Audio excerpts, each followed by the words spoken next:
哦，谢谢，鸡头，谢谢。鸡头一个看一下。可以看。可以啥？明天的运势啊，哦，财运啊，什么样都。你把那个肉吃了，里面的那个我要看骨头。哦，你就看一个鸡冠。鸡冠也可以看。看鸡挂是吧？嗯。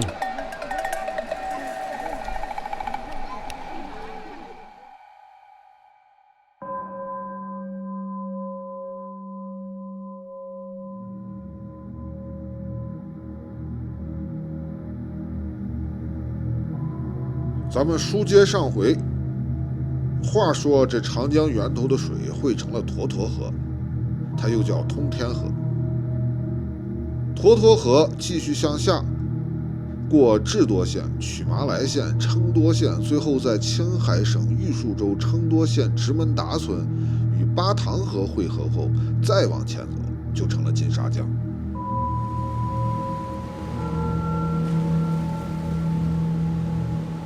Hello， 小伙伴儿，这长江故事啊，我们第一集拍到了源头和可可西里之后，第二集啊，我们就一路向下来到了金沙江。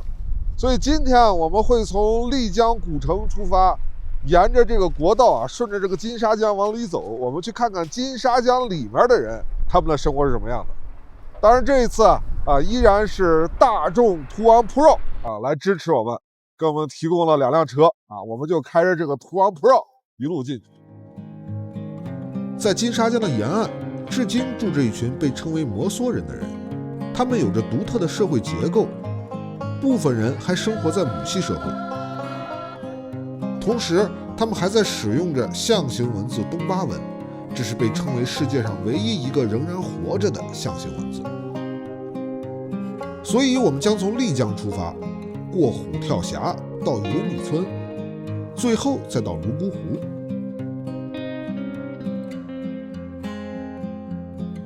这一次我们将见到各种不同生活方式的摩梭人。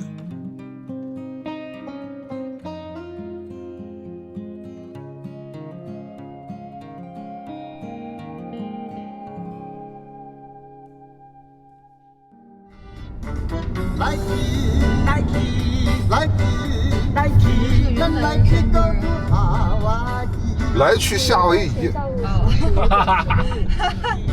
哎，兄弟，去哪儿？兄弟，跟我走吧，兄弟。世界大哎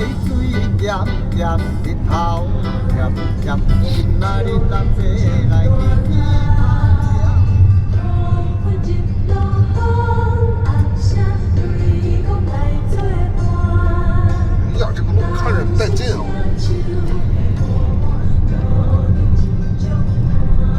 甩起来！看啊，这沿着金沙江走这个路啊，都是特别窄，而且特别多的弯道，这种山路，曲溜拐弯的。所以我现在就调到这个运动模式上，然后我们接着出发。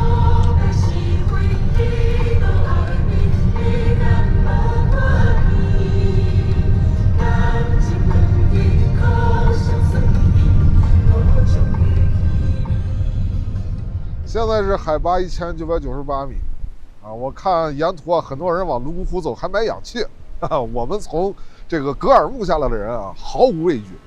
那我身后这样过来看看，这就是虎跳峡跟金沙江。其实我们第一集的时候看到的长江，那个时候还是涓涓细流，是刚刚融化成水的那个小珠珠，是一个个似水非冰状态的那种冰水混合物。但是到了这里的时候，我会发现，哇，它已经奔流如江水了。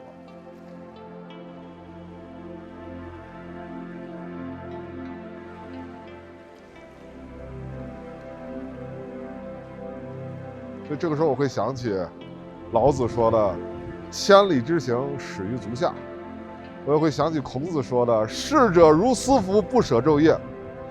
真的是一方水土养一方人，只有在我们这样的环境里，可能看到这样的景象，才会产生这样的哲思吧。我觉得这是我们中国人独有的文化。真的，你能想象吗？就是在那个冰川里那一点点的水，一点点汇聚，流到这儿就已经成这样了。过了虎跳峡，再开4个小时就可以抵达我们的目的地油米村。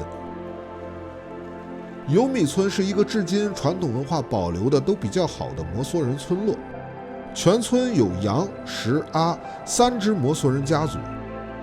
虽然他们全村仅不到400人，可是却给咱们故宫博物院捐献了珍贵的手抄东巴经文有360卷。我们对于摩梭人文化的了解，就要从这个村子开始。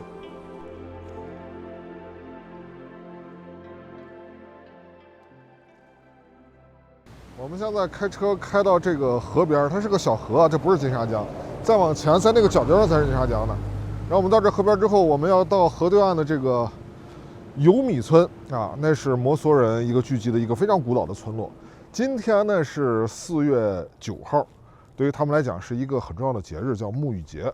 然后呢，他们村里的人呢都会下到这个小河边来，然后晚上在这边一起聚餐呀。第二天早上天亮了，鸡打鸣之后还要洗澡啊，所以我们过去看一看。这个车停这儿呢，一会儿同事会把它安排好，然后我就在这儿，从这儿做这么一个很刺激的东西啊，真的是没想到，好家伙，就这一条路啊，没有桥，是能过以前的这个，以前是不是这样的？再做成筏子以后在水上拉嘛。哦，现在还先进了，对吧？这还先进了，先进了，这河以前叫通天河，看这一个猛子扎下去，这人就没了。这个就是板，这就是个板啊。这个是焊出来的。哦，体宽。哦，你坐在里面以后呢，哦，可以通过。我钻进去啊。我咋钻？不是，你那个放在前面。哦，我这个手扶在一边。OK， 好。就你这样，好，去就可以了，省力气。不是我这一踩它不就那啥了吗？不翻不会翻，不翻的。水不凉，现在没事。哦，就这。那就慢慢的来。我这还转呢。他非常兴奋。长江故事第2集啊，金沙江。我去，就这么刺激的吗？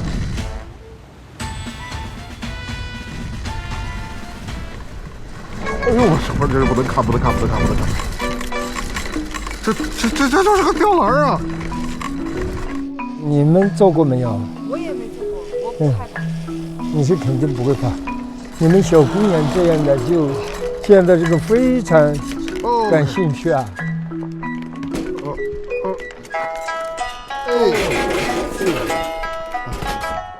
我去，挺刺激的，谢谢，挺刺激的，哎呦我去！这过了河之后啊，现在就已经晚上7点多了，然后这边太阳也快下山，然后他们这边在村子里啊，要过节的人就已经下到河边来了，大家现在才开始聚餐，然后据说是到了天亮的时候啊，他们可能就能开始入浴啊，还是啥的。咱就也不太懂啊，所以这是当地人一个特别独特的一种节日和一种习俗。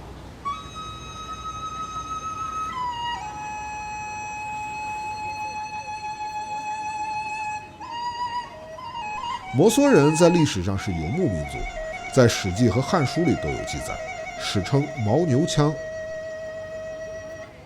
现在的摩梭人总人口在5万人左右，被归为了纳西族的一支。摩梭人在摩梭语里是天人的意思。根据他们的传说，地球在一次大洪水之后留下来的男人，在老猴的指路下认识了天上的仙女，结合后才生下了现在的后代。所以传统的摩梭人社会结构以母系社会为主。今天游米村的摩梭人因为生产方式和自然环境的变化，在迁徙中变成了父系社会，也延伸出了各家的姓氏，但是沐浴节却保留了下来。这是每年仙女下凡沐浴除秽的日子。这大家吃的都是啥？有青菜，有炖鸡，还有腊肉。哎呀，我去！这是我的，好的。哎呀，随便吃一点啊。这挺不随便的了。哎呀，这都是村里做的呀。是的，原生态的这个。哦，这是咱过节必吃的食物吗？哎呀，哎呀，先这个是猪膘肉。哎呀，我们的猪膘肉。啊，猪膘肉，嗯，猪膘肉。这辣椒或者一点。哦，来，到这儿了。这个猪膘肉贼你香，拿着那个，筷子。这晶莹剔透的，那家就，你以为会很腻，它其实一点都不腻。不腻的。它一进去之后就噗就化成油了，就那种春风吹又生，润物细无声那种感觉。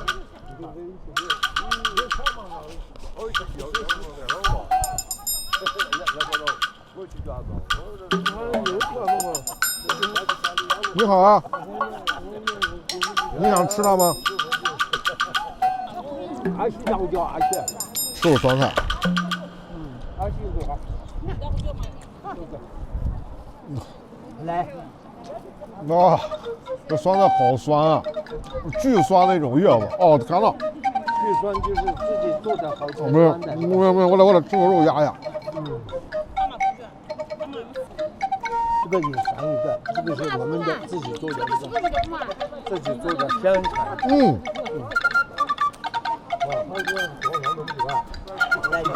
这大晚上的，来这么几口这个，我们自己做的这个。太热情了。哦，谢谢，谢谢。鸡头一个看一下，可以看可以啥？明天的运势啊。哦，我咋看？你把那个肉吃了，里面的那个我要看骨头。哦，要完整的取出来。先来鸡头我来看，你就看一个鸡冠。鸡冠也可以看。看鸡挂是吧？我把鸡腿啃了是吧？吃掉。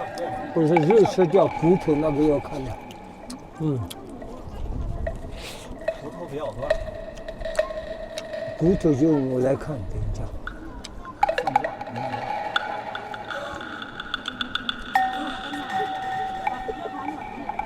骨头那个就不要了。我这算吃干净了。差不多了。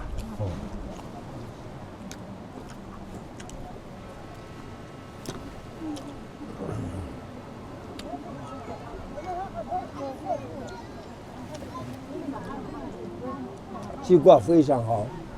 哦，你还有财运嘞。你看，哦，这个就是财了。财是吧？哦，这一点的这个最准了。哦，花的那个就这儿一点那儿一点的那个就会有变痛。你这样一点的这个是最准了。你看。财运这个财还没到，但是快了。快了。我财快了。哦，真的。我有小人吗？没有。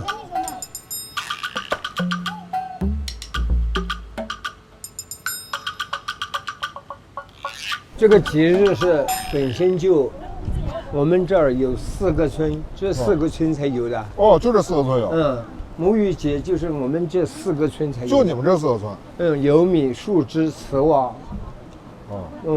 菠萝。那为啥就你们这4个村，你们也是摩梭人对吧？是。那你为啥就你们这4个村有啊？就是他们原先就丢掉了，现在不做这个仪式了。妇女系全部来就是除秽了。把不干净的那个洗掉。以前就是传说，就是仙女下凡了。那个我们人类的祖先，这个天女那个下来，她要洗澡。就趁这个机会呢，我们妇女全部都来这儿，给她就是求福。就日子放了以后，3月这个月是最好的，今天就是最好的日子了。以前老人是就这样讲嘛。今晚上的这个鸡叫的时候，就他们洗澡了。就女的洗，男的不洗是吧？男的是来都不来的。那你们这些村也都是母系社会啊？不是。其他的那些也父系社会，但是他们是火婚的。2弟兄1个妻子的，2姐妹1个男人的也有。泸沽湖那边就是母系社会，沿着传统就是这样的。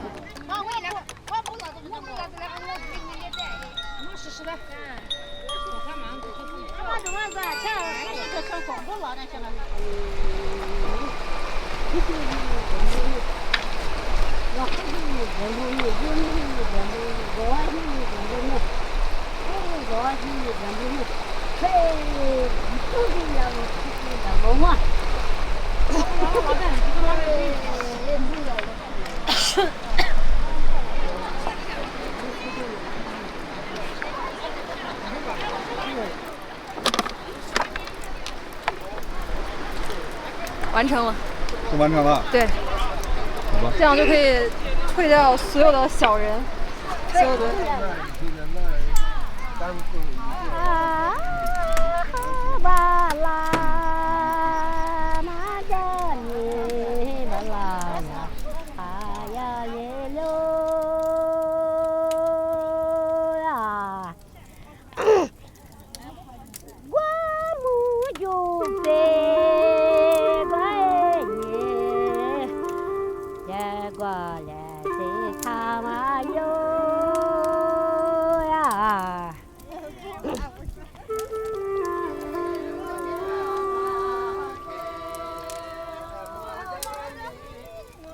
吃完饭，唱完歌，男的都要离开。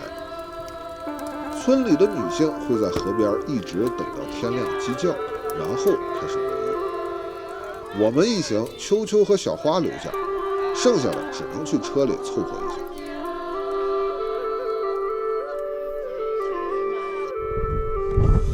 哎呦，去，河边冷啊，我去。今儿晚上就交代在这儿喽。哎呀，这他们在那边唱着啊，我就在这边歇了吧。按摩，座椅加热，放倒。我给你解释解释，什么是 Pro。哎呦呦呦呦呦呦呦呦呦呦呦呦呦！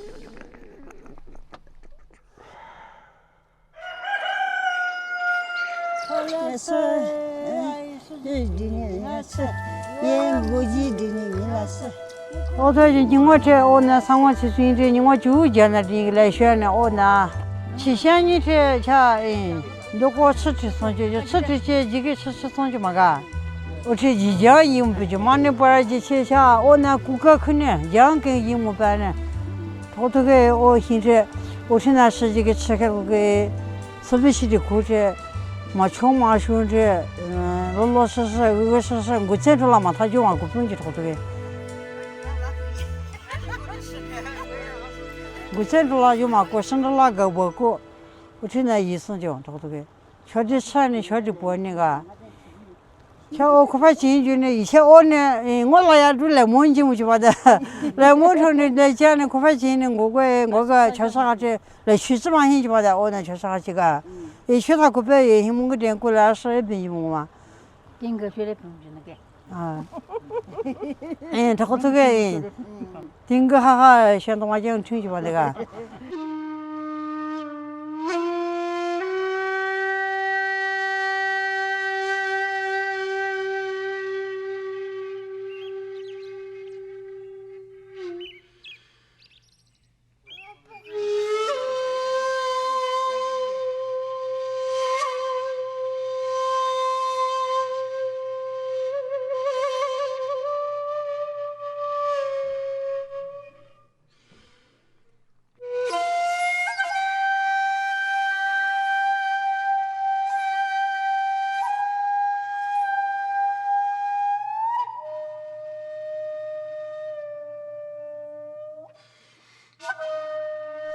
这就是咱们这古村落。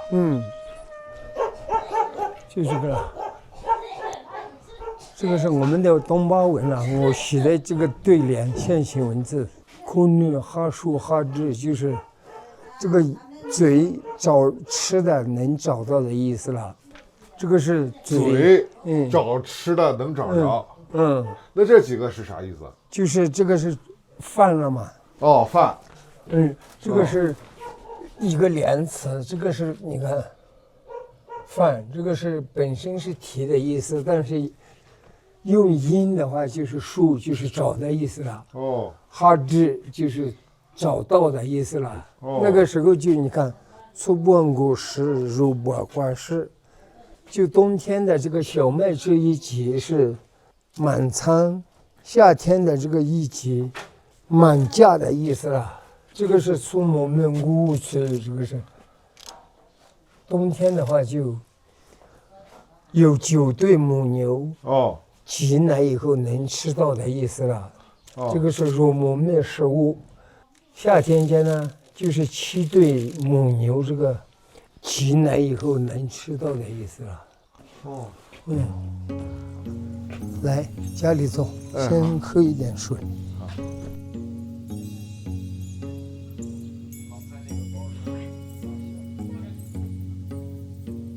这个水的来历，这些都全部都在这儿的。我这样的自己用的有400多册。哇，你这好多！就是经书是国家博物馆有103册。彩色的也是手写的吗？这个还是全部都手写的。这个就是东巴纸了。哦，东巴纸就是这种纸了。您写的这个经文是什么意思呢？这个经文是你看，这个天出现的这一代，这样的祭祀活动不会做的时候就不增不减的意思嘛。哦，那个时候就后面做了以后就你看，太阳也晒出来了，月亮也出来了，就这样意思。那这个字是啥意思？这个是战神拿着刀嘛，哦，鬼来把你的这个身这个缠绕以后，你才不在的嘛，就压那个鬼了，他就。以前的这个文字的话，就是我们说的就是象形文了。我们的这个水，一吃蓝马字鸡就是这个水了。水是哪个字啊？这个，这是水字。水，这个水是这个是这是水字。这个是青海湖。这是青海湖。源的这个就是水的源头，就是青海湖了。青海湖。左边的这个是怒江了，野我记的这个就是金沙江了。中间的这一竖就是澜沧江了。澜沧江。然后这个是怒江。这个金沙江，其实相当于长江嘛。金沙江就是右边的。右边的这个。他说呢，爱以世纪，野我记，自然破记，往火塞记。人这个离不开水，以前就，水也有爷爷奶奶的。水也有爷爷奶奶。爷爷奶奶、父亲、母亲，还有他的儿子、女儿，这些都经书里面是这么说。哇，好浪漫！就是这个字。这听到鸡皮疙瘩都起来了。那这个我看一些资料上说咱们这边人要是去世了，送亡经里面还会给他指到，比如他这个灵魂回家的那个路是。是的。那个路是指到哪里的？西藏阿里那儿就上天了。我们摸索的这个东巴经里面说的就是全部都是从这个最高的山顶那儿下来的。所以你们是从西藏那边下来的。就是从摩梭就是天人的意思了。他就是回归原处了。我们在这个三藏意识的时候是有米猪猪的这个三个姓是不一样的。杨家是从那个丽江塔城上来的嘛。我家阿家是从木里下来的。木里泸沽湖这样过来。泸沽湖下来。石家是从那个贡嘎雪山下来的。贡嘎雪山。贡嘎雪山那不是西藏了吗？贡嘎雪山是在这儿的。这儿的贡嘎。贡嘎。贡嘎。那个你说的西藏就是最后十字路口那儿就全部都集中在那儿了。那个十字路口是啥意思？十字路口是我们人类的这个交界点了，就这样有一个嘛。十字路口是我们东巴经里面是有这样一根路，是不是啊？这样以后呢，它就写成是普若那若，这个是白了嘛。他们记是记载过，但是你看这本书里面就这个是我家阿家的，这个全部都是我写的。我写给清华大学以后，他们出版了。你看，我个村不说，阿市迁西路，有米之师洼，就是我们这个村庄上送到这儿，一站一站的得送到刚才说的那个，我们十字路口以后是全部都是一样的，十字路口就在这儿了，你看。弱那弱。阿老师说，虽然村子里3家来路不同，但是在家族的经书里，最后的最后都是同样的文字结尾，指向了那个十字路口。这个上去以后就我们全部都是一样了，那个下面就不一样，下面各有各的。10家的这个也是我来写的，阿尔古格环，他们就你看。古格环是公家学生那儿了，我们是我说不个入村这口从水楼下来了。杨家的这个是本身就是他家那个是你看个就口双公军部入双花各一日口杂技门，就是澜沧江上游那儿下来的。所以其实你们叫摩梭人的先民最早那些人是沿着这个长江从上面走下来的。他们就是最后呢，就是全部现在居住在这个金沙江河谷地带的，全部都是摩梭和纳西嘛。因为他们需要水，以前还是游牧民了。哪一块平一点以后就在那儿扎根，就在这儿扎根，然后开始这个生产就是和这个汉族人一起来学种地，然后融合起来。这个羊皮筏，这个是以前的我们过江的工具。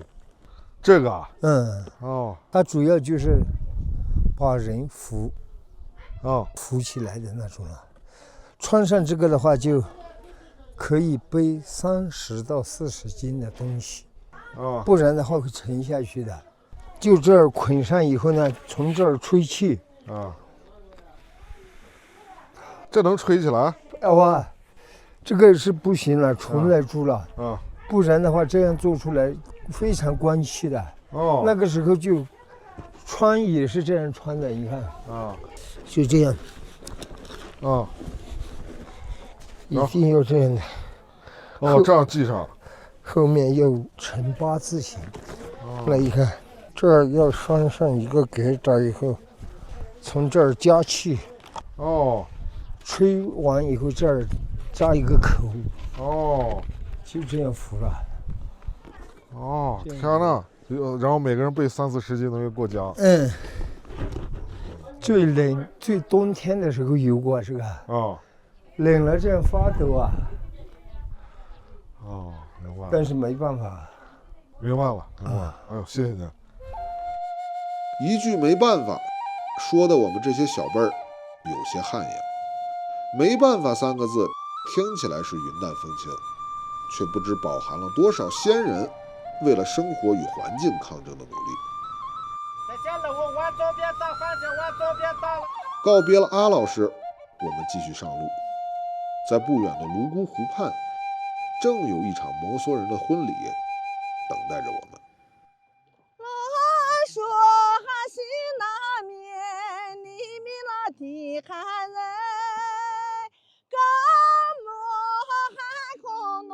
泸沽湖位于四川省凉山州盐源县与云南省丽江市宁浪县交界处，为川滇贡辖。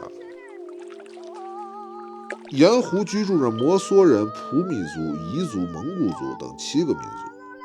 这里的摩梭人至今仍然保留着母系社会的结构。走婚是外地游客插科打诨的常见词，却是当地有着自己独特文化的生活方式。只是走婚在被无数的游客误解着。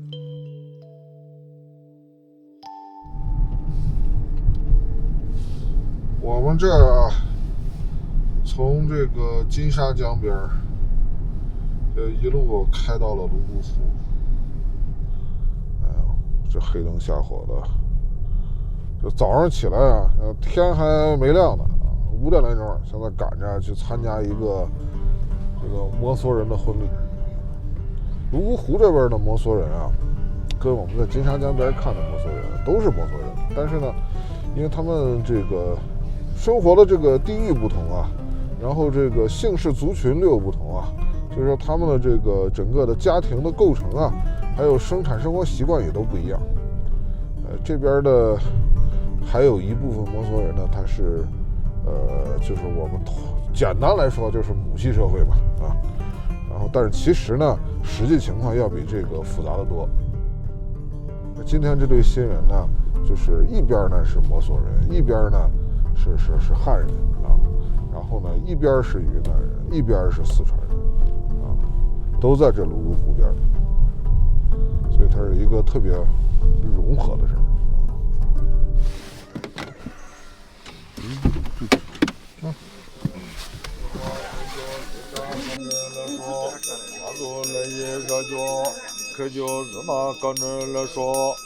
据新娘说，他们在男方的家里也会按照汉族的习俗办一次婚礼。今天在这边的仪式则是完全按照摩梭人的方式来办。这样的流程，不管是走婚还是结婚，都是如此。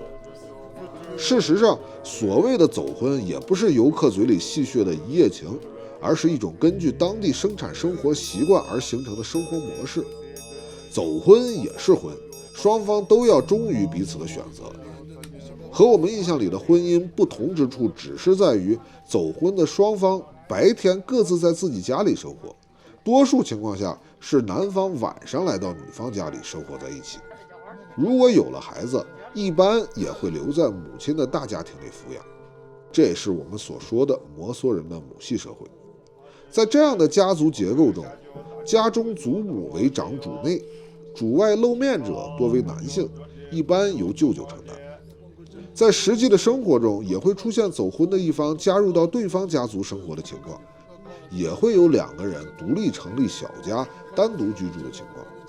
而这一切都以当事双方商量的结果而定。事实上，走婚的走是来往于2个家中的走，而并不是走马灯的走。而如果双方要结束这样的关系，同样需要双方家族商议，是一种非常严肃的约定关系。这是米酒。这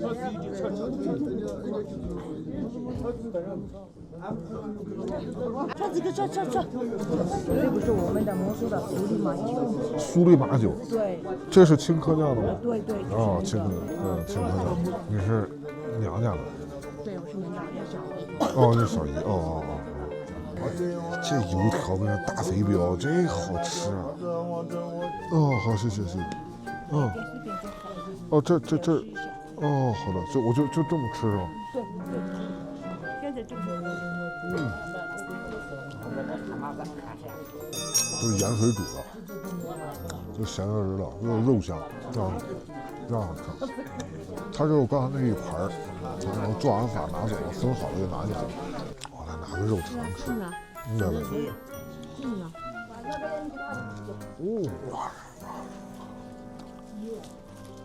我吃饱了，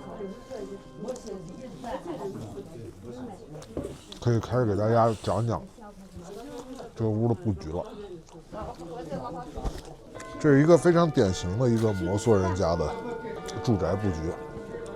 首先要确定东方在哪，因为东方是太阳升起的地方，冲着东方的地方它会落母屋，最重要的屋他们叫母屋，因为在当地摩梭人还是以这个母系社会存在嘛。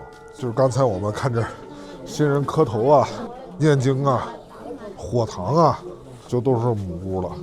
就是母屋里边有2根柱子特别重要，这个柱叫女柱啊，那边那个柱叫男柱啊。一般来说的话，当地人建这个房子的时候，就要去山里找一棵就这么粗的树，但要特别高的，把这树切开2半，下面根部这一块是做男柱，然后上面开枝散叶的地方是做这个女柱。这是母屋之后进来，然后这有一个门，这个门叫生门，家里的女人生孩子的地方。那边还有一个门，那个门呢，他们叫阴门。在这个当地啊，这个人走了之后，咽气之前的时候，一定是在火塘这儿的。咽完气之后呢，擦洗干净，然后把它包裹成婴儿状，要放到衣门后面去。然后在火塘这儿有这么一点，是什么？这一般是就是母屋里面最年长的老母亲，一般会睡在这儿的。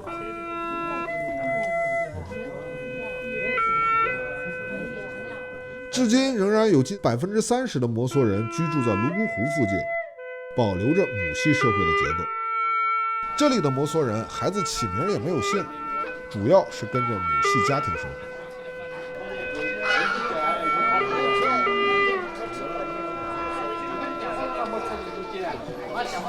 摩梭人的婚礼一般持续1整天，最重要的是清早的诵经和晚上的跳舞。在这中间则是1整天的流水席。这个期间，周围所有的人都可以来参观、来吃席，共同分享新婚的喜悦。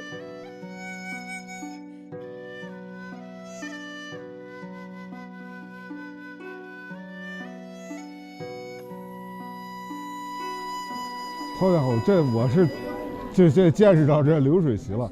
这门口已经排大队了，给了份子钱，完了之后上来就哗哗了，就这流水席。你们是村里了吗？都是这一个村的。对。到下午就也是吃这个。就一天就吃席。对。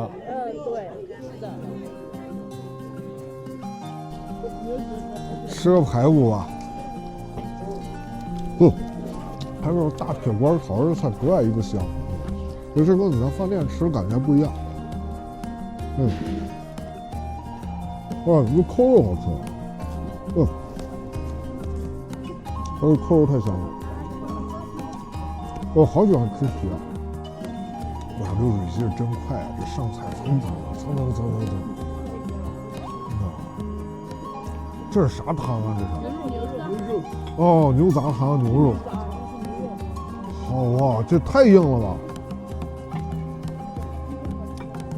哇，这还有红烧肉，为什么我晕肉了？好家伙，太硬了！哎，今儿结婚的是你的姐姐还是？大姨。是你的大姨呀？哦，哎，你觉着你大姨这种结婚好还是走婚好？结婚。结婚好，你想结婚？结婚好啊。为啥结婚好？结婚可以让我的好朋友来我家玩，还可以吃蛋糕。哦，就是有自己的家了。哦。姨呀，你好呀，你几岁了？7岁。7岁啊？那你也是跟妈妈和外婆一起生活是吗？对啊。那爸爸呢？爸爸去工作了。爸爸。他没时间来带我。哦。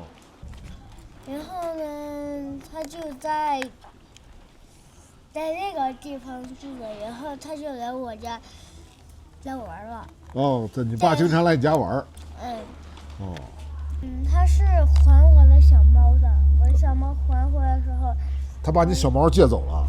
借走以后，他就第2天他就来了，他来送我，他就还给我，然后我就看我家小的坏了。他把你小猫给弄坏了？不是我家小猫看见他家狗捡狗坏了。哦，就他家的狗把你家的猫给弄坏了。那他赔你了吗？没有。你爸没赔你个猫？你得让他赔啊。那个小猫很小，它死掉了。哦。猫有4条命。猫有4条命啊。小猫有4条命。哦。咋了？你很无语是吧？哎，说不出来。你觉得他幼稚是吧？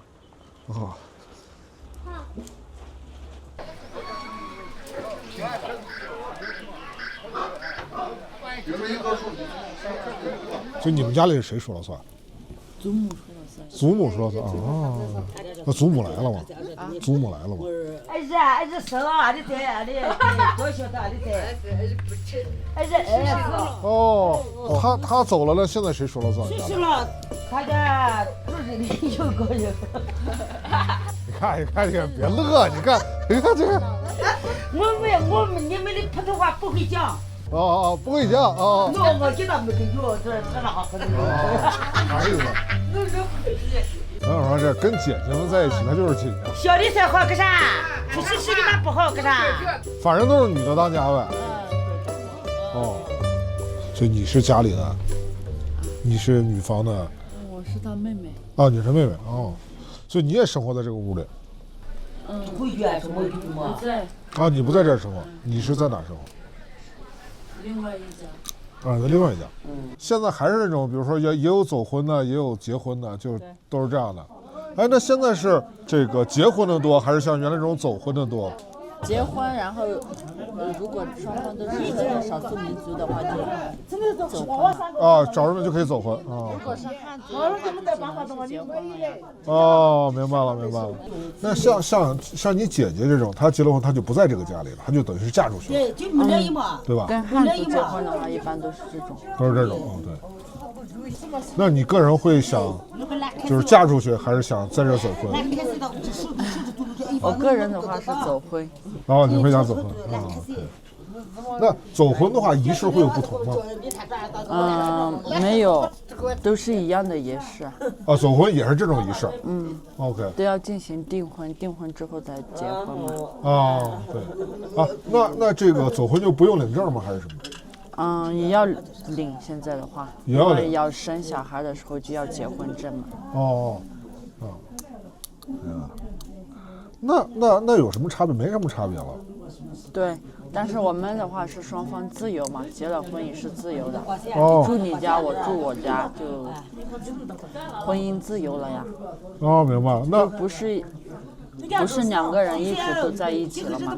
虽然是不生活在一起，但是契约精神依然在这儿呢。对对对。那你现在有意向的走婚对象吗？我已经走婚了。哦，你已经走了啊？已经有小孩了。你有小孩，那小孩是跟你在这个家里吗？对，在我家。哦，在你家。对，我们是两个家庭嘛。那你老公就是这个走婚的对象，你怎么称呼走婚的对象？阿夏。叫阿哥。阿哥。啊，所以你的阿哥是在他家。对。哦。不是，那你阿哥不帮你带孩子？对，都是舅舅带嘛。那你不会觉得很委屈？没有啊，我们很幸福，因为大家庭里面一起带个小孩嘛，肯定都很好。那你跟阿哥多长时间见一次面？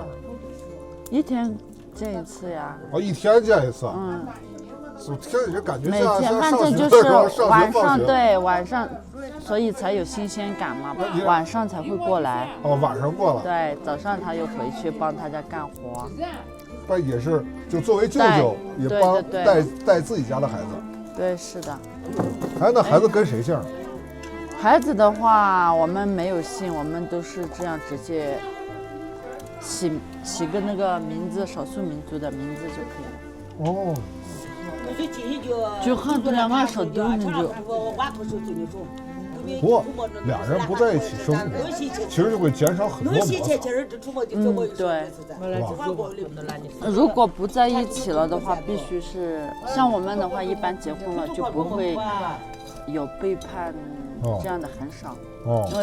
因为是双方已经同意了，两个都相互喜欢才能走婚嘛，对不对？对。所以你们看，就是你们说那个走婚，跟人家这个走婚完全不是一回事儿啊。其实整个摩梭人，他们现在他有这个几种生活方式，有这种走婚的方式啊，那也有现在像我们今天新娘的这种出去这个自己成家的这种小家庭的方式，对吧？也有一种是什么呢？就是说，我说是走婚，但是呢，他可能到我的这个家族里来生活，或者是我到他的那个家族里去生活，都有这种情况。它是3种不同的形式。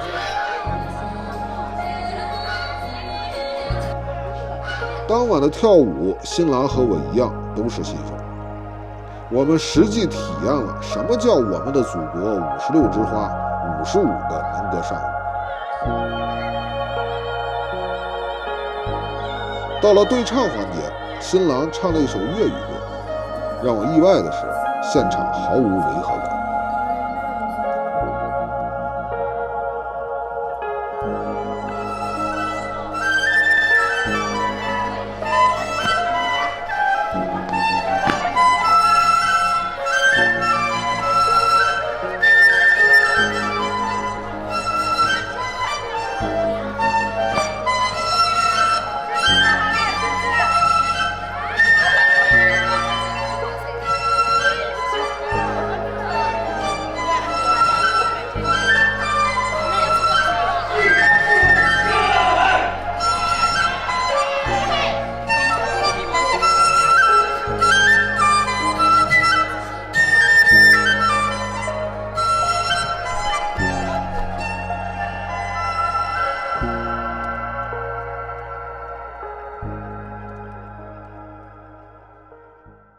他们跳舞、篝火、烟花，这是一个族群从高山走来，历经万难后形成的独特的生活方式。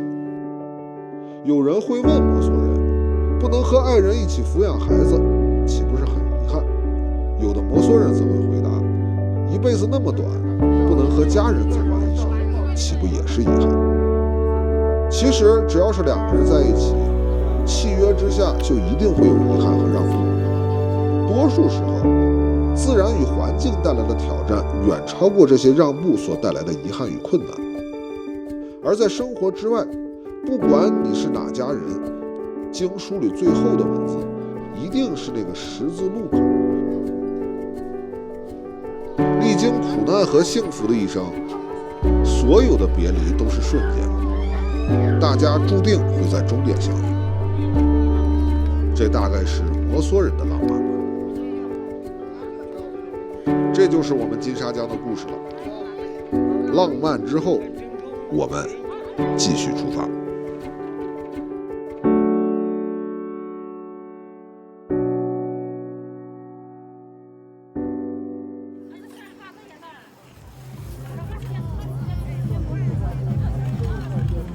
来，进来，对，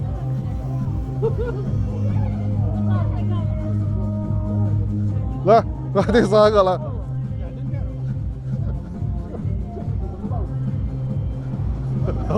可以了。